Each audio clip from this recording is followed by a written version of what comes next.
Hello everyone, कैसे हैं आप सब। द केसरी नंदन अकेडमी में आप सबका एक बार फिर से स्वागत है एक नए टॉपिक के साथ, जिसका नाम है मिसचीफ, जिसे हम हिंदी में रिश्ती कहते हैं। बीएनएस का सेक्शन 324 मिसचीफ के बारे में बात करता है। तो चलिए देखते हैं मिसचीफ क्या होता है। Whoever with intent to cause or knowing that he is likely to cause wrongful loss or damage to the public or to any person causes the destruction of any property or any such change in any property or in the situation thereof as destroys or diminishes its value or utility, affects its injuriously, commits mischief। जो कोई intention के साथ यानी कि किसी आशय के साथ और जानते हुए क्या करता है, रॉन्गफुल लॉस और डैमेज करता है। किसको? पब्लिक को या पर्सन को। किसी पब्लिक को या किसी एक पर्टिकुलर पर्सन को रॉन्गफुल लॉस या रॉन्गफुल डैमेज करना है जानते हुए और इंटेंशन के साथ, causes the destruction of any property. और उसका जो रॉन्गफुल लॉस और जो डैमेज किया जा रहा है वो कैसे किया जा रहा है, उसकी प्रॉपर्टी को नुकसान, डिस्ट्रक्ट करके, नष्ट करके, उसकी प्रॉपर्टी में कुछ चेंजेस करके, उसकी प्रॉपर्टी की सिचुएशन में कुछ चेंजेस करके, जिससे कि वो प्रॉपर्टी नष्ट हो जाए या डिमिनिश हो जाए, उसकी जो वैल्यू है, उसकी जो यूटिलिटी यानी कि जो उसकी उपयोगिता है या उसका जो दाम है वो कम हो जाए या उस पर कोई क्षतिकारक प्रभाव पड़े। अगर कोई इस तरीके का एक्ट करता है तो वो मिसचीफ यानी कि रिश्ती का अपराध करता है। एक्सप्लेनेशन 1 है, it is not essential to the offence of mischief that the offender should intend to cause loss और damage to the owner of the property injured or destroyed. It is sufficient if he intends to cause or knows that he is likely to cause wrongful loss or damage to any person by injuring any property, whether it belongs to that person or not।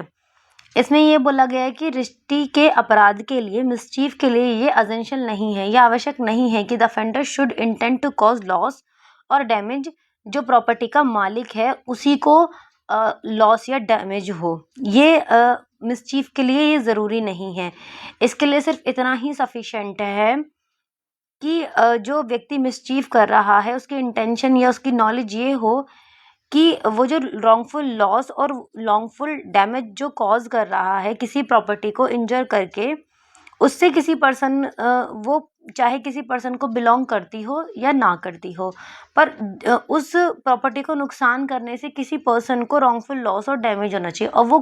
वो जो person है वो कोई भी हो सकता है। ये ज़रूरी नहीं है कि वो प्रॉपर्टी जिसकी है उसके ओनर को ही रॉन्गफुल लॉस हो या रॉन्गफुल डैमेज हो सकता है वो किसी के पोजेशन में हो प्रॉपर्टी, लेकिन उसका ओनर कोई और हो, फिर भी उस पर्सन को क्या हो रहा हो, रॉन्गफुल लॉस हो रहा हो और डैमेज हो रहा हो। एक्सप्लेनेशन 2 ये कहता है कि मिसचीफ में be committed by any act affecting property belonging to the person who commits the act or to that person and others jointly. Mischief जो है वो कब किया जा सकता है? मिसचीफ एक ऐसे कार्य के द्वारा किया जा सकता है कि जो प्रॉपर्टी किसी पर्सन को बिलोंग करती है, उस प्रॉपर्टी को अफेक्ट करके, या तो किसी पर्सन के द्वारा या और भी लोगों के द्वारा, मतलब इस तरीके की संपत्ति पर प्रभाव डालने वाले कार्य द्वारा जो उस कार्य को करने वाले व्यक्ति की हो या संयुक्त रूप से उस व्यक्ति की और अन्य व्यक्तियों की हो जिससे रिश्ती की जा सकेगी। क्लोज 2 ये कहता है कि whoever commits mischief shall be punished with imprisonment of either description for a term which may extend to 6 months or with fine or with both। Mischief करने का जो दंड है वो क्या है? 6 महीने का कारावास या जुर्माना या बोथ। क्लोज 3 कहता है whoever commits mischief and thereby causes loss or damage to any property including the property of government or local authority shall be punished imprisonment of either description for a term which may extend to 1 year और with fine और both. अगर property government की है या किसी local authority की है, उस पर लॉस और डैमेज कॉज किया गया है, तो पनिशमेंट 1 ईयर तक का होगा या फाइन होगा या बोथ भी हो सकता है। क्लोज 4 ये कहता है whoever commits mischief and thereby causes loss or damage to the amount of 20,000 rupees and more but less than 1 lakh rupees। अगर जो मिसचीफ की जाती है, जिस प्रॉपर्टी से मिसचीफ की जाती है, उसमें जो लॉस और डैमेज हो रहा है वो 20,000 रुपये से ज़्यादा और 1 लाख रुपये से कम है, मतलब 20,000 से 1 लाख रुपये के अंदर अगर लॉस और डैमेज किया गया है तो पनिशमेंट 2 साल तक का होगा या जुर्माना होगा या दोनों भी हो सकते हैं। क्लॉज 5 ये कहता है कि whoever commit mischief and thereby cause loss damage to the amount, अगर लॉस और डैमेज 1 लाख रुपीज और अपवर्ड 1 लाख रुपए से ज्यादा है तो पनिशमेंट कितना होगा, 5 साल तक का हो सकता है या फाइन या बोथ दोनों भी हो सकता है। Whoever commit mischief having made preparation for causing to any person death, hurt, wrongful restraint, fear of death, hurt or wrongful restraint shall be punished with imprisonment of either description for a term which may extend to 5 years and shall also be liable to fine। कोई mischief का अपराध क्या करता है, किसी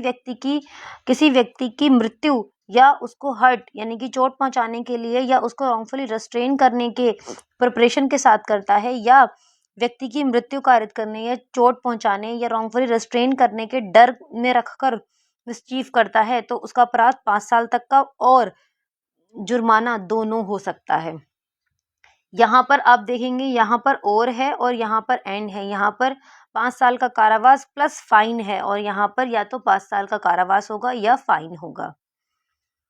section 325 बात करता है मिसचीफ बाय किलिंग और मेमिंग एनिमल, यानी कि जीव जंतु का वध करने या उसे विकलांग करने के द्वारा रिष्टि। Whoever commits mischief by killing, poisoning, maiming or rendering useless any animal shall be punished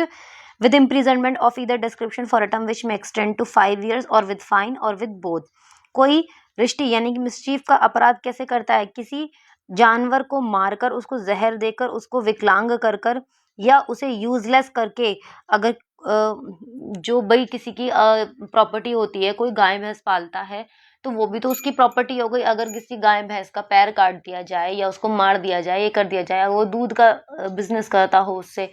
उसका डेयरी का दूध बेचने का काम हो, लेकिन उसकी गाय भैंस को ही मार दिया जाए तो ये भी तो उसकी प्रॉपर्टी का नुकसान हो गया। लेकिन एनिमल यहाँ पर ऑफेंस क्या हो गया, 325 में आ गया कि एनिमल को किलिंग और मेमिंग करके।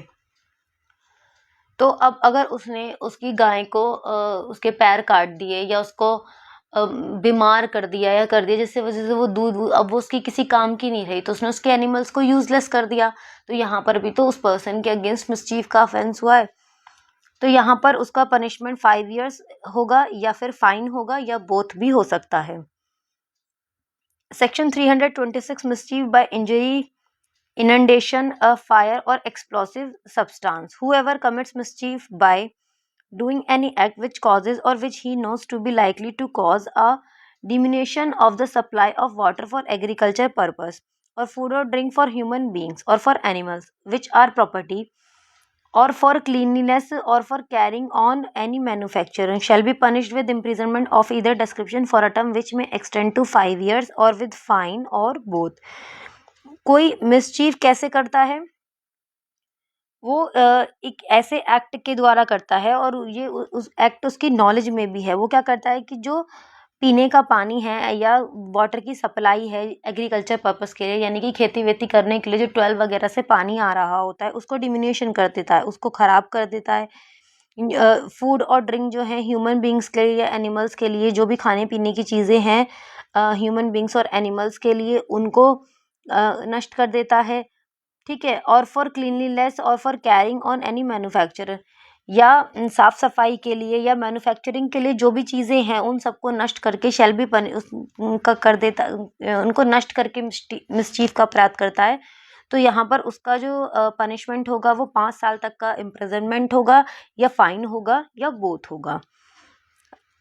इसमें बी पॉइंट ये कहता है कि whoever commits mischief by doing any act which renders or which he knows to be likely to render any public road, bridge, navigable river or navigable channel natural or artificial impassable or less safe for traveling or conveying property shall be punished with imprisonment of either description for a term which may extend to 5 years or fine or both। यहाँ पे क्या है कि किसी लोक सड़क, पुल या नाव्य, नदी या प्राकृतिक कृत्रिम जल सारणी को यात्रा, मतलब कि कोई सड़क है या कोई पुल है या कोई नदी है जिससे लोगों का आवागमन होता है, आना जाने का रास्ता होता है, या कोई मतलब ऐसी कोई नदी है या ऐसी कोई जगह है जिससे कि लोग आना जाना करते हैं, उन सब चीज़ों को में क्या करता है कि उनको नष्ट कर देता है यह क्या करता है कि संपत्ति प्रवहन के लिए अगम्य या कम निरापद, मतलब उसको कम उपयोगी बना देता है उस सड़क को। उसमें गड्ढे कर देना जिससे कि रोड एक्सीडेंट्स बढ़ जाएं, लोगों को आने जाने में दिक्कत हो, ठीक है। पानी के बहाव को बदल देना, या जो भी नदियाँ वगैरह हो गई हैं, पुल हो गए हैं, उनको क्षतिग्रस्त कर देना जिससे कि लोगों की उस पे जो आना जाना है वो अनसेफ हो जाए, उनके लिए वो सेफ ना रहे, ठीक है। अब जो भी नेचुरल या आर्टिफिशियल इम्पैसेबल है उनको कम सेफ कर देना, और उनकी जो ट्रैवलिंग है, जो कन्वेइंग है प्रॉपर्टी की, उसको कम कर देना, ठीक है। इस तरीके का कोई एक्ट करता है तो यहाँ पर उसका जो पनिशमेंट होगा वो 5 ईयर्स होगा, या फाइन होगा, या बोथ होगा।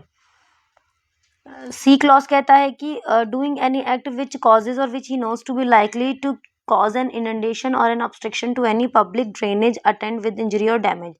ये पब्लिक ड्रेनेज की ऐसे बात करता है कि जहाँ पर कोई पानी, लोगों का पानी वगैरह निकलने का रास्ता है, कोई पब्लिक है, वहाँ से उनका जैसे सड़कों पे पानी भर जाता है या रोड गली वगैरह में पानी भर जाता है, तो उस वाटर को ड्रेनेज करने के लिए, या लोगों जो भी मतलब उनकी नालियों की या नालों में जो भी पानी जा रहा होता है, उनका जो भी ड्रेनेज सिस्टम होता है उसको नुकसान कर देता है, तो यहाँ पर उसका पनिशमेंट 5 साल तक का होगा,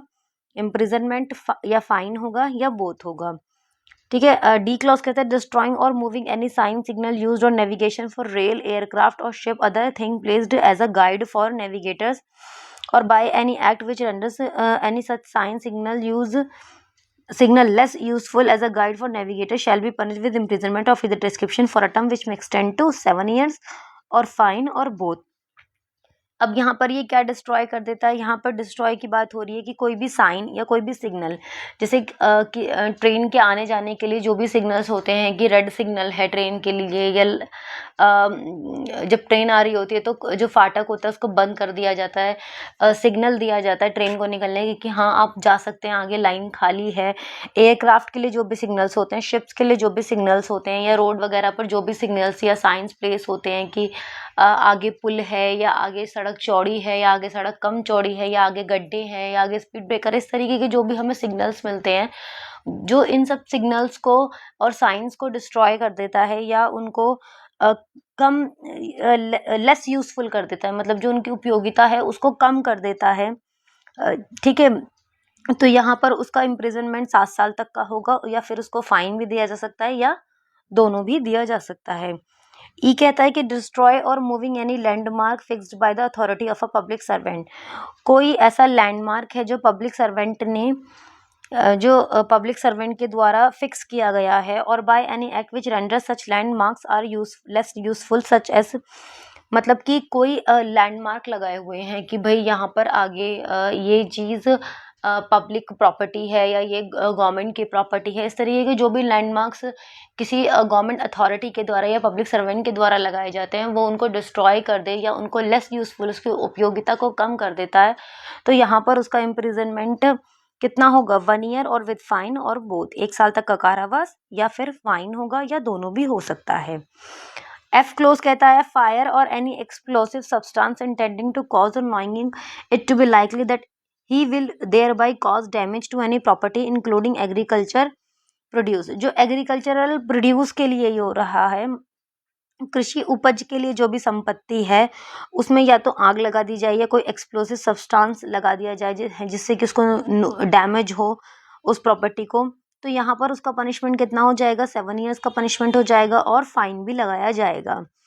और जी क्लॉज कहता है कि fire or any explosive substance intending to cause or knowing it to be likely that he will thereby cause the destruction of any building which is ordinarily used as a place of worship, as a human dwelling, as a place for the custody of property shall be punished with imprisonment for life or with imprisonment of either description for a term which may extend to 10 years and shall also be liable to fine। कोई कैसी property में किसी ऐसी building में या किसी ऐसी पूजा करने के स्थान पर जिसे लोग यूज़ करते हैं, या ह्यूमन ड्वेलिंग के लिए यूज़ करते हैं, या कोई प्लेस ऐसी है जिसमें जो प्रॉपर्टी रखी जाती है, किसी प्रॉपर्टी की कस्टडी वहाँ पर है, उसमें आग लगा दे या कोई ऐसा एक्सप्लोसिव विस्फोटक पदार्थ लगा के वहाँ उस जगह को नुकसान पहुंचाने की कोशिश करता है, इस तरीके का अपराध करता है, तो यहाँ पर उसको आजीवन कारावास या फिर 10 साल तक के कारावास से और जुर्माने से दंडित किया जा सकता है। Section 327 mischief with intent to destroy or make unsafe a rail, aircraft, decked vessel or one of 20 tons burden. Clause 1 कहता है whoever commits mischief to any rail, aircraft or a decked vessel or any vessel of a burden of 20 tons or upwards, जो किसी rail को, aircraft को या decked vessel को, और vessel कैसा होना चाहिए जिसमें 20 टन से ज़्यादा का, 20 टन या उससे ज़्यादा का वजन हो, उसको डिस्ट्रॉय करता है या उसको अनसेफ करता है, ये जानते हुए भी कि इस मतलब जानबूझकर इस तरीके का उसको नष्ट करे या उसको अनसेफ बनाए, ठीक है, तो उसका पनिशमेंट क्या होगा, यहाँ पर उसका पनिश होगा 10 साल तक का कारावास और जुर्माना। क्लोज टू कहता है whoever commits or attempts to commit by fire or any explosive substance, जो कमिट करता है या ऐसा कमिट करने का अटेम्प्ट करता है, by fire or any explosive substance, अग्नि के द्वारा या विस्फोटक पदार्थ के द्वारा ऐसी मिसचीव करता है जिस डिस्क्राइब्ड इन सबसेक्शन 1, जो कि सबसेक्शन 1 में दिया गया है, तो उसका पनिशमेंट होगा इम्प्रिजनमेंट फॉर लाइफ, या तो आजीवन कारावास होगा या 10 साल तक का कारावास होगा और जुर्माना भी उस पर लगाया जाएगा। इस वीडियो में इतना ही है, नेक्स्ट टॉपिक हम नेक्स्ट वीडियो में देखेंगे। तब तक के लिए थैंक यू।